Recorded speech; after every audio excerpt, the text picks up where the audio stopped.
Hello friends, welcome back to my channel Karthik Telugu news. Friends, ఇవాళ రైతులకు శుభవార్త చెప్తూ ఒక ఇంపార్టెంట్ అప్డేట్ న్యూస్ అయితే రావడం జరిగింది. దీని గురించి మరిన్ని విషయాలు ఈ వీడియోలో తెలుసుకుందాం.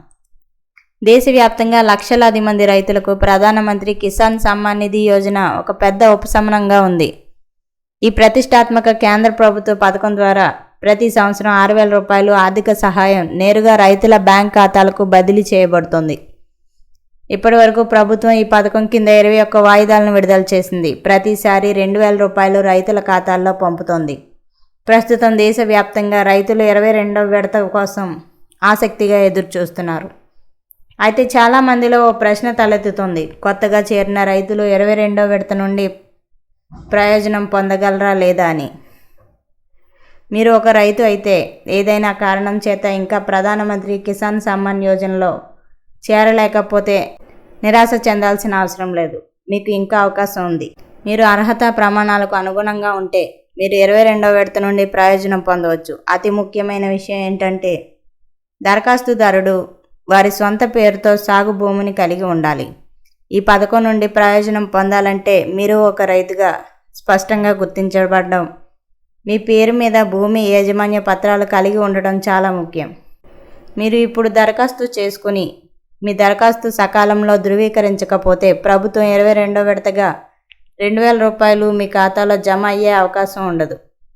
మీ దరఖాస్తు సరైందని విజయవంతంగా ధృవీకరిస్తే ఈ మొత్తం అందుబాటులో ఉంటుంది. గ్రామీణ ప్రాంతాల్లో నివసించే రైతులు సులభంగా పాల్గొనగలిగేలా ప్రభుత్వం దరఖాస్తు ప్రక్రియను సులభతరం చేసి అందుబాటులోకి తీసుకొచ్చింది. అయితే అర్హత కలిగిన రైతులు తమ స్థానిక రెవెన్యూ అధికారులను లేదా గ్రామ పట్వారీలను సంప్రదించాలి. అదనంగా సమీపంలోని కాటన్ సర్వీస్ సెంటర్ని సందర్శించడం ద్వారా రిజిస్ట్రేషన్ చేసుకోవచ్చు. మీరు సాంకేతిక పరిజ్ఞానం కలిగి ఉంటే మీరు PM కిసాన్ పోర్టల్లో స్వీయ నమోదు చేసుకోవచ్చు. ఇక అలాగే దరఖాస్తు చేసుకునేటప్పుడు మీకు కొన్ని ముఖ్యమైన పత్రాలు అవసరం. వీటిలో పౌరసత్వ రుజువు, మీ ఆధార్ కార్డు, బ్యాంక్ ఖాతా వివరాలు, ముఖ్యంగా భూమి యాజమాన్యాన్ని నిరూపించే పత్రాలు ఉండాలి.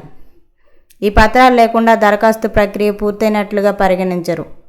అందుకే వాటిని ముందుగానే సిద్ధం చేసుకోవడం మంచిది.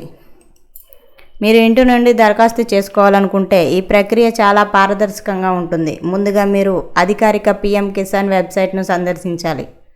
అక్కడ రైతు కార్నర్ విభాగంలో కొత్త రైతు నమోదు ఎంపికను చూస్తారు. ఈ ఎంపికపై క్లిక్ చేస్తే కొత్త పేజీ ఓపెన్ అవుతుంది. ఇక్కడ మీరు గ్రామీణ ప్రాంతానికి చెందినవారా లేదా పట్టణ ప్రాంతానికి చెందినవారా అని ధృవీకరించుకోవాలి. తర్వాత మీ ఆధార్ నంబర్, రాష్ట్రాన్ని ఎంచుకుని క్యాప్చా కోడ్ను కూడా నమోదు చేయాల్సి ఉంటుంది. సెర్చ్ బటన్ను క్లిక్ చేయాలి. మీకు డేటాబేస్లో ఇప్పటికే రికార్డ్ లేకపోతే మీరు నమోదు చేసుకోవాల్సి ఉంటుంది. మీరు నమోదు చేసుకోవాలనుకుంటున్నారా అని సిస్టమ్ అడుగుతుంది. అవును అనే ఆప్షన్ను ఎంచుకోవడం వలన రిజిస్ట్రేషన్ ఫారం ఓపెన్ అవుతుంది.